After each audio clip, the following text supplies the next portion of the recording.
ጦርነት እንዲጀመር አልፈልግም። ከተጀመረ ግን አሰብ ደርሶ የሚመለስ የኢትዮጵያ ወታደር የለም።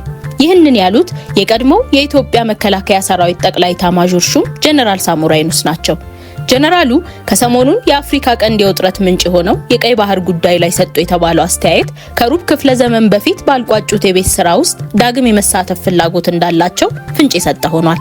የጠቅላዩን የፓርላማ ንግግር ሁሉንም ሰምቻለሁ። በተለይ የባህር በርን በተመለከተ ስለ ኤርትራ የተናገሩት አንድም የሚወድቅ ሐሳብ የለውም ሲሉ የተናገሩት ጀነራል ሳሞራ እንደ ሀገር የባህር በር ያስፈልገናል፣ ድሮም ቢሆን በፖለቲካው አመራሮች ውሳኔ ለጊዜው ተዳፍኖ የቆየ ይምሰል እንጂ የኢትዮጵያ ሕዝብ ጨርሶ የዘነጋው ጉዳይ አይደለም፣ የጊዜ ጉዳይ ነበር።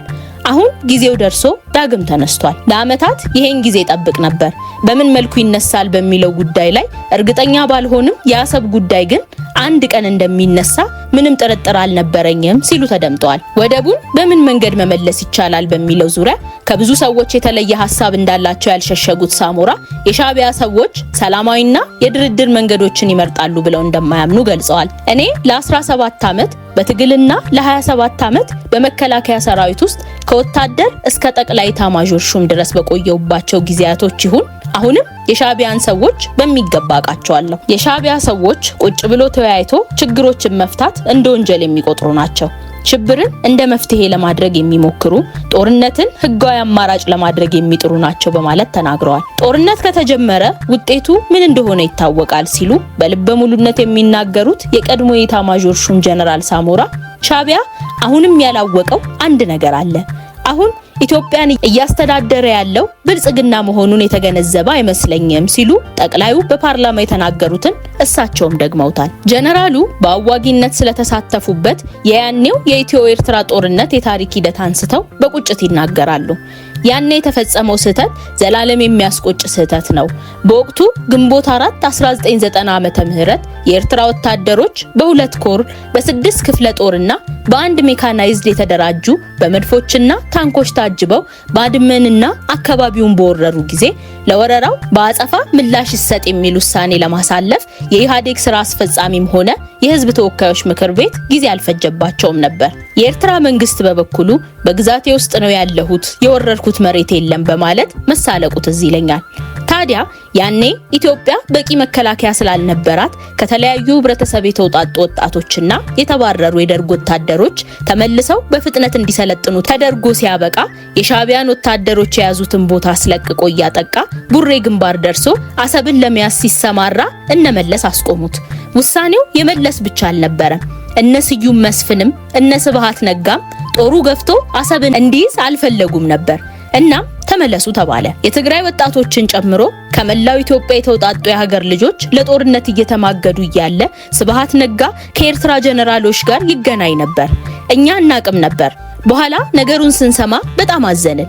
ለትርጉም አልባ ጦርነት በርካታ የኢትዮጵያ ወታደራዊ መኮንኖችና የትግራይ ወጣቶች ያለቁበት ጦርነት ነበር በማለት ታሪካዊ አጋጣሚውን በቁጭት አስታውሰዋል። አሁን ያለው መንግስት ያኔውን ስህተት ይደግማል ብዬ አልጠብቅም። በአጠቃላይ ጦርነት እንዲጀመር ይፈልጋል ብዬ አላስብም። የኔም ፍላጎት ጦርነቱ እንዳይጀመር ነው። ሁሉም ነገር በሰላምና በድርድር እንዲያልቅ ፈልጋለሁ።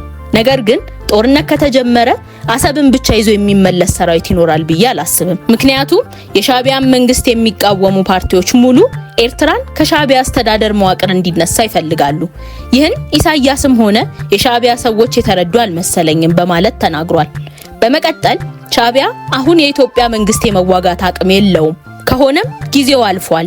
አሁን ማድረግ ያለበት ብልጽግናን የሚቃወሙ ኃይሎችን አደራጅቶ በትጥቅና በሎጂስቲክ በማገዝ መዋጋት ነው። ይህ ደግሞ አሁን የጀመሩት አይደለም፣ ቀድሞውኑ የነበረ የሻዕቢያ ዋነኛ ስትራቴጂ ነው። ጽምዶ ተብሎ ከህወሓት ጋር የጀመሩት ነገር አለ። ይህ አዲስ አይደለም፣ ድሮም የነበረ ነው። አዲስ ከሆነም በግልጽ ማድረግ መጀመራቸው ነው። እኛ ከ1990 እስከ 1992 ከሻዕቢያ ሰራዊት ጋር ጦርነት እያደረግን እኮ እነ ስብሃት ከሻዕቢያ ጀነራሎች ጋር ይገናኙ ነበር። ብልጽግና የባህር በር አጀንዳን ማቀንቀኑ ከምን የመነጨ ይመስሎታል? በትክክል አምነውበት ነው ወይስ ለአንድ ሰሞን አጀንዳ የማድረግ ፍላጎት ኖሯቸው ነው ተብሎ የተጠየቁት ሳሞራ አነጋጋሪ የሆነ ምላሽ ሰጥተዋል። ዶክተር አብይን ድሮም አውቀዋለሁ የሚሉት ሳሞራ ከአሰብ መታጣት ጋር የተለየ ቁጭት ከሚያሳድሩ ወታደራዊ መኮንኖች መካከል አንዱ እንደሆነ ይናገራሉ። እኔ አብይን አሁን አይደለም የማውቀው። ኢንሳ ላይ ያለ በስራ ምክንያት እንገናኝ ነበር። ያኔም የባህር በርን በተመለከተ ይናገር ነበር። ያኔ ግን ወደብን በተመለከተ የመንግስት አቋም የውሾን ጉዳይ ያነሳ ውሾ ነው እንደሚባለው አይነት ነበር። ዝም ተብሎ ተድበስብሶ የሚታለፍ ጉዳይ ነበር።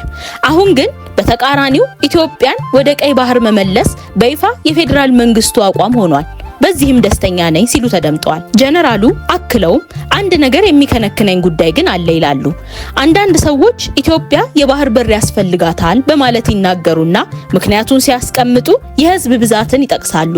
ኢኮኖሚያችን እያደገ በመምጣቱ እንደሆነም ሲናገሩ ሰማለሁ። ዋናው ቁም ነገር ይሄ ነው ብዬ አላምንም። ኢትዮጵያ አሰብ የሚያስፈልጋት የኢትዮጵያ ስለሆነ ብቻ ነው ሲሉ እቅጩን ተናግረዋል።